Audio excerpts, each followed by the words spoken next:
Hello everyone, welcome back to our YouTube channel. So on today's video, I'm going to show you how to reset your password in LinkedIn.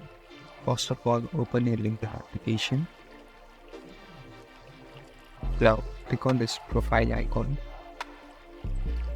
Here at the end, select settings.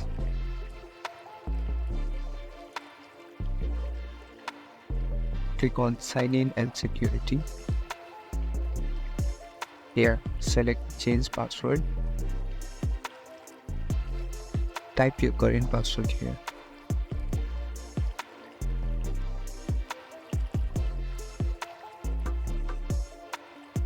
Now on this section, create a new and strong password.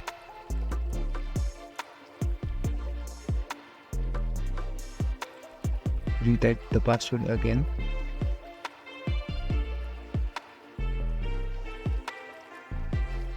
Now after this, hit on save password. So now your password is changed. So this is the easiest and fastest way to change your password in LinkedIn. Thank you for watching. I hope it helped.